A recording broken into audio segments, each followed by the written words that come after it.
20년 후 오헨리 늦은 밤 한 경찰이 담당 구역을 순찰하고 있었습니다. 자칫 어둠에 묻힐 수도 있었지만 그의 특이한 행동으로 멀리서도 눈에 띄었습니다. 한껏 뽐내듯 걷다가 이 집 저 집 문을 흔들어 보기도 하고 재치 있는 몸짓으로 경찰봉을 휘두르기도 하고 아무도 없는 거리를 주의 깊게 살펴보기도 했습니다. 보는 사람도 없는데 이렇듯 평화의 수호자 행세를 하는 것을 보니 그런 행동은 아마도 습관적인 듯 했습니다. 비를 품은 찬바람이 불어서인지 거리에는 아무도 없었습니다. 특히 이 지역은 일찍 문을 닫는 곳이었습니다. 담배가게나 간이식당 등에서 불빛이 새어나오기도 했지만 번화가의 문은 거의 닫혀 있었습니다. 어느 길목 중간쯤에서 경찰봉을 휘두르던 경찰이 갑자기 걸음을 늦추었습니다.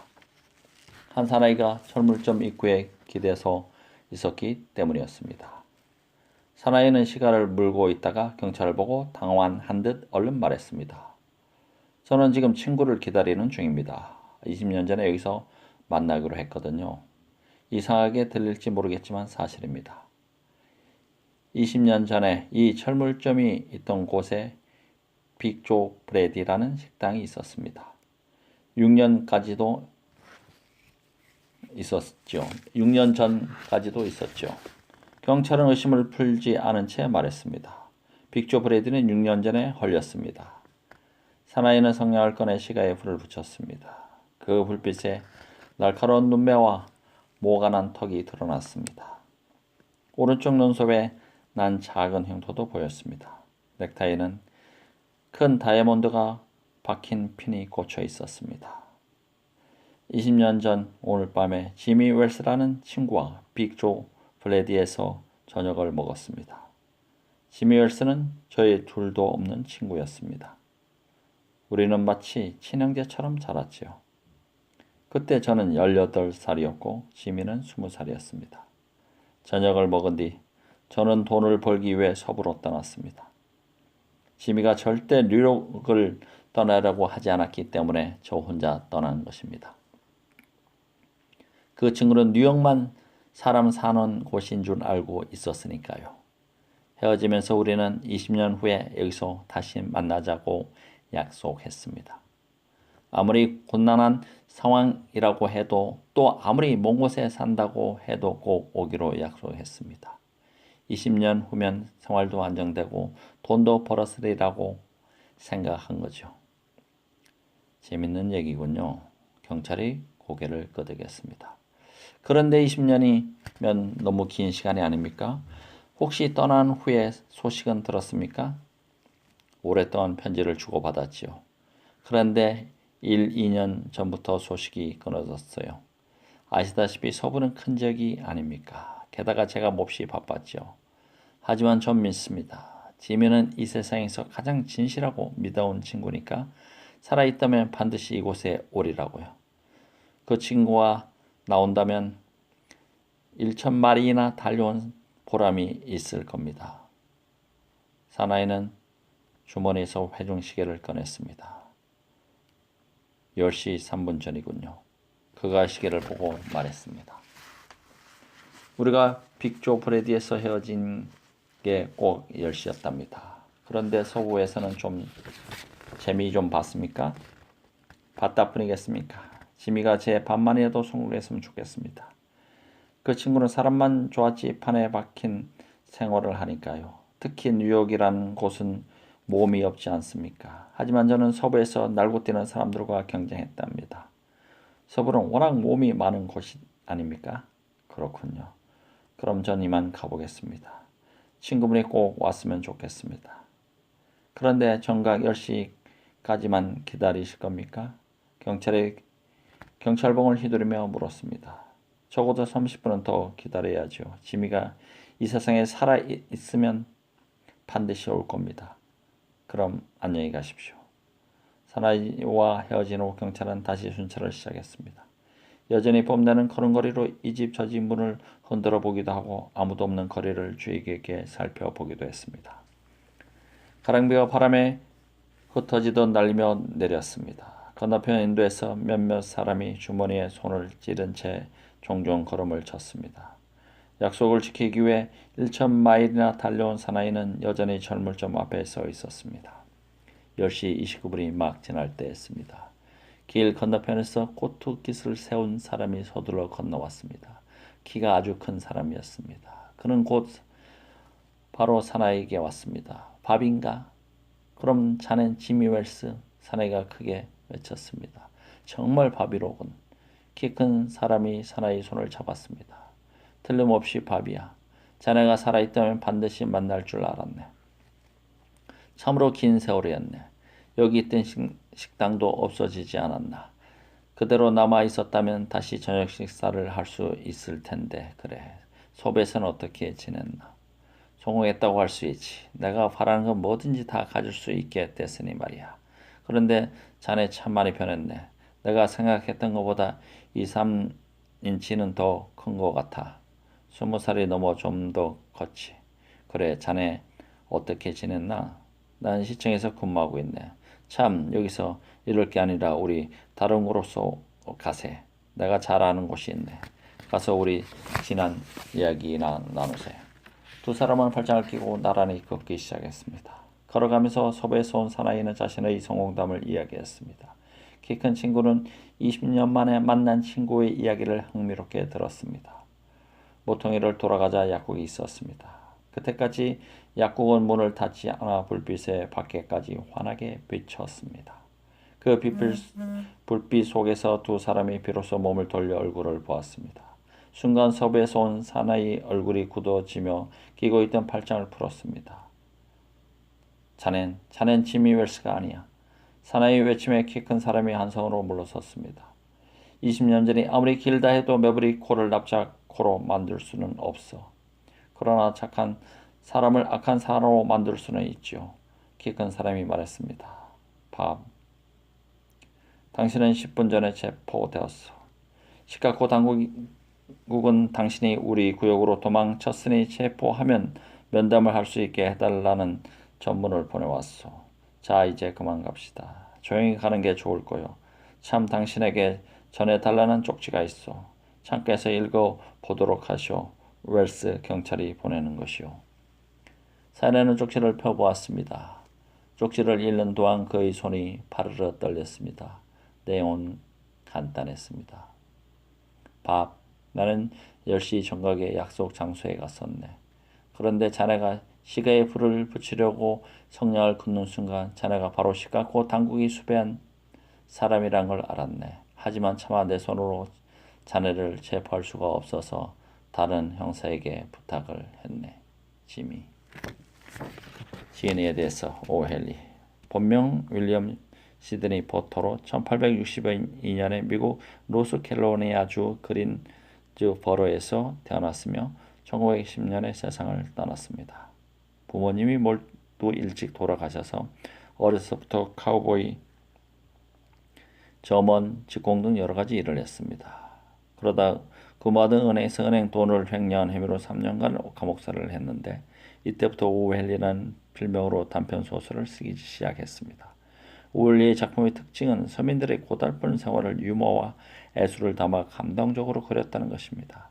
그리고 결말 부분은 예상외로 끝나 재미와 감동의 깊이를 더해줍니다. 주요 작품으로는 20년 후, 뒹구는 돌, 경찰과 장송과 마지막 잎새 등이 있습니다. 두 번째 얘기, 행복한 왕자, 오스카 와일드. 도시 한 군데 광장이 있었습니다. 그 광장 한쪽에 높은 원통형 기둥이 세워져 있었고 기둥 위에는 행복한 왕자 동상이 있었습니다. 행복한 왕자는 황금 옷을 입고 사파이어가 박힌 깊고 푸른 두 눈으로 도시를 내려다보고 있었습니다. 그가 들고 있는 칼자루에는 빨간 루비가 박혀 있었습니다. 정말 아름다운 왕자님이야. 사람들은 행복한 왕자를 보며 더불어 행복해했습니다. 울던 아이는 울음을 멈추고 슬픔에 빠진 젊은이는 희망을 가졌습니다. 어느 날 작은 제비 한 마리가 이 도시로 날아왔습니다. 따뜻한 남쪽 나라로 떠난 친구들을 찾아가는 중이었습니다. 작은 제비가 친구들보다 늦게 출발한 이유는 갈대 아가씨 때문이었습니다. 지난번 바람결에 살랑드는 갈대 아가씨 모습에 작은 제비는 그만 마음을 홀딱 뺏기고 말았습니다. 그때부터 작은 제비는 갈대 아가씨 주변을 떠나지 않았습니다. 그런데 가을이 되자 친구들이 따뜻한 남쪽 나라로 떠나기 시작했습니다. 그때까지 작은 제비는 갈대 아가씨 주변을 맴돌고 있었습니다. 그러나 갈대 아가씨는 이렇다 저렇다 말 한마디 하지 않았습니다. 그 모습에 실망한 작은 제비는 결국 친구들을 따라가기로 했습니다. 너무 늦지 않았을까? 작은 제비는 친구들이 간 곳을 향해 부지런히 날갯짓을 했습니다. 그런데 하루 종일 날아서 도착한 곳이 행복한 왕자가 있는 도시였습니다. 어디서 하룻밤 묵을까? 작은 제비는 도시를 한 바퀴 돌아보았습니다. 그러다 높은 기둥 위에 서 있는 행복한 왕자를 발견했습니다. 옳지, 저기가 좋겠군. 행복한 왕자가 있는 곳은 사람들 손이 닿지 않을 정도로 적당히 높았습니다. 저 정도라면 안심하고 쉴 수 있을 것 같았습니다. 오늘은 황금 침대에서 자겠는걸? 행복한 왕자 발 사이에서 작은 제비는 꿈나라로 갈 준비를 했습니다. 높은 곳이라서 그런지 공기가 한층 맑고 시원했습니다. 그때였습니다. 따뜻한 물방울이 작은 제비 날개 위에 뚝 떨어졌습니다. 비가 오나? 그러나 하늘에는 구름 한 점 없이 별만 초롱초롱 빛나고 있었습니다. 이상한 일도 다 있군.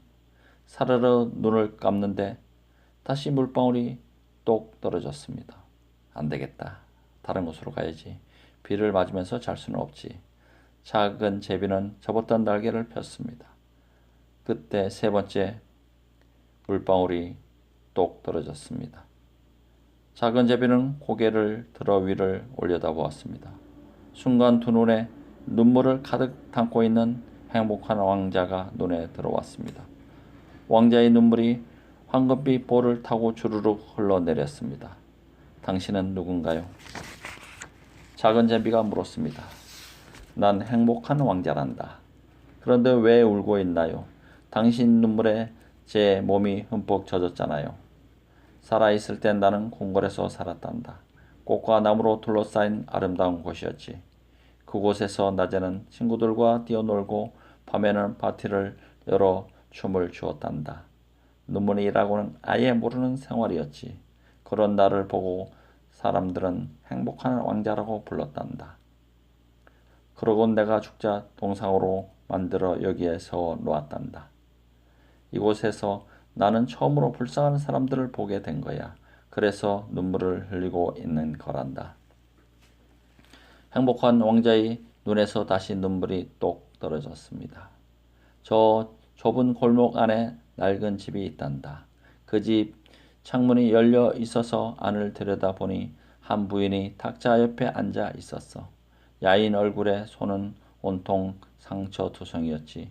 재봉일을 하다가 바늘에 찔린 상처였단다. 침대에는 어린 아들이 누워 있었는데 심하게 앓고 있었어. 아이는 오렌지가 먹고 싶다며 보챘지만 부인은 물밖에 줄 수가 없었단다.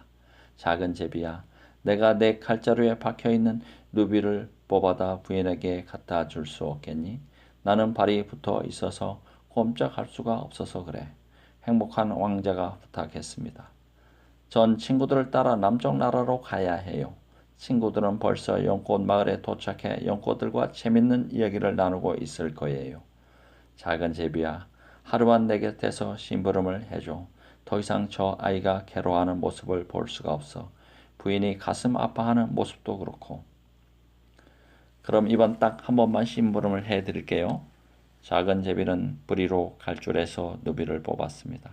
조금 아팠지만 콕콕 쪼아 단반에 뽑았습니다. 그것을 물고 아이가 사는 집으로 갔습니다. 마침 아이는 자고 있었습니다. 부인도 아이 옆에서 깜빡 잠이 들어 있었습니다. 어디다 놓으면 좋을까? 방을 둘러보니 식탁 위에 골무가 있었습니다. 작은 제비는 그 옆에 루비를 올려놓았습니다. 그러고는 막 나오려는데 아이가 땀을 흘리며 몸을 뒤척였습니다. 작은 제비는 아이 옆으로 가서 날개로 살살 부채질을 해주었습니다. 잠깨로도 시원한지 아이 표정이 금방 편안해졌습니다. 작은 제비는 아이가 깊은 잠에 빠져드는 것을 보고 밖으로 나왔습니다. 행복한 왕자에게 작은 제비는 아이 집에서 있었던 일을 자세하게 말해 주었습니다. 그런데 이상해요. 날씨가 더 추워진 것 같은데 몸은 오히려 더 따뜻해졌어요. 그건 내가 착한 일을 했기 때문이란다. 그럴까요? 작은 제비는 행복한 왕자의 말을 곰곰이 생각해 보았습니다. 다음날 작은 제비는 강에서 목욕을 했습니다. 그런 다음 이름난 유적지를 돌아보고 교회 탑을 구경했습니다. 그러면서도 마음은 벌써 친구들에게 가 있었습니다. 오늘 밤에는 꼭 남장나라로 가야지. 그날 밤 작은 제비는 행복한 왕자에게 작별 인사를 하러 갔습니다. 안녕히 계세요. 남쪽 나라로 가는 길에 심부름할 건 없나요? 제비야, 하룻밤만 더 있다가 가면 안 되겠니? 행복한 왕자가 물었습니다. 안 돼요. 지금쯤 친구들은 폭포 위를 날아가고 있을 거예요. 더 늦으면 못 만날지도 몰라요. 작은 제비야, 저 다락방에 한 청년이 있단다. 종이가 어지럽게 널려 있는 책상에 고개를 숙인 채 앉아 있는 청년 말이야. 영국 대본을 써야 하는데 너무 추워서 쓸 수가 없는 모양이야. 난로불은 이미 꺼진 지 오래고 오랫동안 굶어서 곧 정신을 잃을 것 같아. 좋아요. 그럼 하룻밤만 더 머물게요. 작은 제비는 한숨 쉬듯 말했습니다. 저 사람한테도 누비를 가져다 줄까요?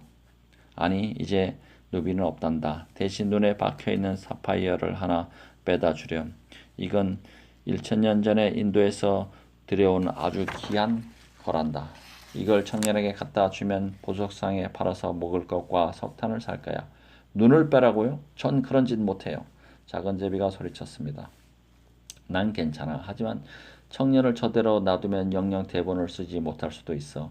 작은 제비는 할 수 없이 행복한 왕자의 눈을 뽑았습니다. 그것을 물고 청년의 다락방으로 갔습니다. 마침 다락방 지붕에 작은 구멍이 하나 있었습니다. 그 구멍을 통해 안으로 들어가 보니 그때까지 청년은 책상에 엎드려 있었습니다. 작은 제비는 제비꽃 옆에 사파이어를 놓았습니다. 잠시 후 청년이 고개를 들어 사파이어를 보았습니다. 누군가 날 도우려고 왔군요. 이제 대본을 쓸 수 있을 거야. 사파이어를 보고 청년은 몹시 기뻐했습니다. 다음날 작은 제비는 항구를 구경했습니다. 커다란 배의 돛대 위에 앉아 갈매기도 보고 사람들도 보았습니다. 사람들이 무거운 짐을 옮기며 영차영차 하고 외치는 소리가 듣기 좋았습니다. 그날 밤 작은 제비는 행복한 왕자에게 작별 인사를 하러 갔습니다. 작은 제비야, 하룻밤만 더 있다가 가면 안 되겠니? 행복한 왕자가 다시 부탁했습니다. 안 돼요. 이젠 좀 있으면 눈이 내릴 거예요. 그 전에 따뜻한 나라에 가 있어야 해요. 내년 봄에 왕자님께 드릴 보석을 가져올게요. 붉은 장미보다 더 붉은 누비와 푸른 바다보다 더 푸른 사파이어를 말해요. 그때까지 절대 왕자님을 잊지 않을 거예요. 이번만큼은 작은 제비도 절대 양보하지 않을 생각이었습니다. 저 광장 아래쪽에 성냥을 파는 소녀가 있단다. 그런데 그만 실수로 성냥을 몽땅 하수구에 빠뜨렸구나. 그래서 아까부터 저렇게 울고 있단다. 빈손으로 들어가면 아버지에게 매를 맞거든. 맨발에 몹시 추울 텐데 작은 제비야. 제발 내 눈을 뽑아다 저 소녀에게 갖다 주렴. 사파이어를 가져가면 소녀는 매를 맞지 않을 거야. 하지만 하나 남은 눈마저 뽑으면 왕자님은 아무것도 볼 수 없잖아요. 난 괜찮아. 하지만 저 소녀는 이 사파이어가 꼭 필요하단다. 작은 제비는 할 수 없어 왕자의 남은 눈을 뽑았습니다. 그것을 성냥팔이 소녀의 손바닥에 살그머니 놓아주었습니다. 어머 예뻐.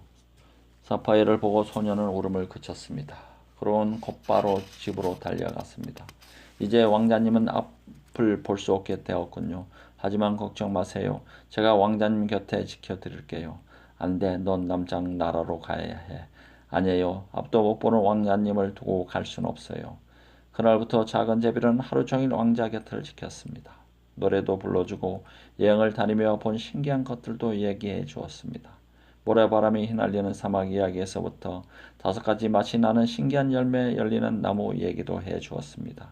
그러나 행복한 왕자는 작은 제비의 이야기를 재미있어 하지 않았습니다. 작은 제비야. 나는 그런 얘기야보다 이 도시에서 사는 불쌍한 사람들의 이야기가 더 듣고 싶단다. 그러니까 이 도시를 날아다니다 본 것들을 얘기해 주렴. 그럴게요. 행복한 왕자 말에 작은 제비는 도시 위로 날아갔습니다. 도시에는 여러 부류의 사람들이 살고 있었습니다. 넓고 크고 큰 집에서 행복하게 살고 있는 사람이 있는가 하면 허름한 집에서 며칠씩 굶는 사람도 있었습니다. 또 부모 밑에서 따뜻한 사랑을 받고 자라는 사람들이 있는가 하면 온갖 고생을 하는 고아들도 있었습니다. 특히 고아들은 몇몇이 몰려다니며 서로의 체온에 의지하며 살았습니다. 추워, 배고파. 아이들은 그 두 마디를 입에 달고 살았습니다. 그러다 순경이 오면 순식간에 흩어졌다가 다시 뭉치곤 했습니다. 작은 제비는 행복한 왕자에게 고아들의 이야기를 해주었습니다. 왕자는 금방 눈물을 글썽이며 말했습니다. 내 몸은 순금으로 덮여 있단다. 그러니까 작은 제비야, 내 몸의 금박을 한 겹씩 벗겨 고아들에게 나누어 줄래? 작은 제비는 왕자의 몸에서 금을 벗겨냈습니다. 그럴 때마다 행복한 왕자는 칙칙한 잿빛으로 변해갔습니다. 벗겨낸 금은 고아들에게 골고루 돌아갔습니다. 와, 이걸로 빵을 사 먹으면 좋겠다. 금을 받은 아이들은 기뻐서 어쩔 줄을 몰라 했습니다. 날이 점점 추워졌습니다.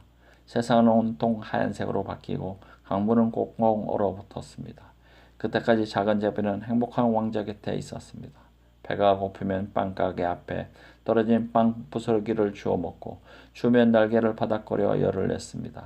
그러나 그것으로는 혹독한 추위를 견딜 수가 없었습니다. 작은 제비는 점점 기운을 잃어갔습니다. 그럼에도 끝까지 남아있었던 것은 행복한 왕자를 사랑하게 되었기 때문이었습니다. 이제는 아무도 사랑하지 않는 왕자를 홀로 사랑했습니다. 불쌍한 이들을 위해 기꺼이 눈도 내주고 옷도 벗어준 왕자의 마음을 사랑했습니다. 하얗게 설이 내린 어느 날 아침이었습니다. 작은 제비는 남아있는 힘을 몽땅 내어 왕자의 어깨 위로 날아올랐습니다. 안녕히 계세요, 행복한 왕자님. 왕자님 손에 입을 맞춰도 될까요? 작은 제비가 가느다란 목소리로 물었습니다. 작은 제비야, 이제 남쪽 나라로 갈 생각인 모양이구나. 그래, 잘 생각했다. 내가 너무 오래 머물러 있어서 걱정했는데 손이 아니라 입술에 입을 맞춰도 좋다. 널 사랑한단다. 행복한 왕자는 작은 제비가 남쪽 나라로 떠나는 줄 알았습니다. 제가 가려는 곳은 남쪽 나라가 아니에요. 전 죽음의 나라로 가는 거예요. 하지만 염려 마세요. 죽는 것과 잠자는 것은 마찬가지일 거니까요. 작은 제비는 왕자의 입술에 입을 맞췄습니다. 그러고는 밑으로 뚝 떨어졌습니다. 순간 행복한 왕자는 가슴이 저리는 듯한 통증을 느꼈습니다. 다음 날 아침 시장과 시원들이 광장을 칼로 질러 갔습니다. 광장 한복판에서 시장은 무심코 행복한 왕자가 있는 쪽을 돌아보았습니다. 아니, 행복한 왕자가 왜 저렇게 변했지? 칼자루에 박혀있던 누비는 어디 가고 사상에 눈이 박혀있던 사파이어도 없어졌잖아. 금박도 다 뺏겨지고 저건 또 뭐야? 더러운 제비까지 죽어있군. 못 볼 걸 본 듯 시장의 얼굴이 찌푸러져 있습니다. 저 흉한 걸 당장 헐어버리도록 하게. 그래야죠. 시 체면도 있는데. 시장의 말에 시의원들이 맞장구를 쳤습니다. 행복한 왕자의 동상은 곧 철거되어 용광로로 옮겨졌습니다. 용광로에서 왕자는 순식간에 녹아 시뻘건 철물로 변했습니다. 그런데 왕자를 녹이던 일꾼들이 고개를 가동했습니다. 이상하군, 이 깨진 심장은 녹지를 않으니 말이야. 일꾼들은 녹지 않는 왕자의 심장을 쓰레기 더미에 버렸습니다. 마침 그 쓰레기 더미에는 죽은 작은 제비가 있었습니다. 그날 하느님이 천사를 불렀습니다. 저 도시에 가서 가장 귀한 것 2개를 가져오너라. 천사는 도시로 내려와 가장 귀한 것을 찾았습니다. 그때 눈에 띈 것이 작은 제비의 시체와 행복한 왕자의 깨진 심장이었습니다. 천사는 그것을 하나님께 가져갔습니다.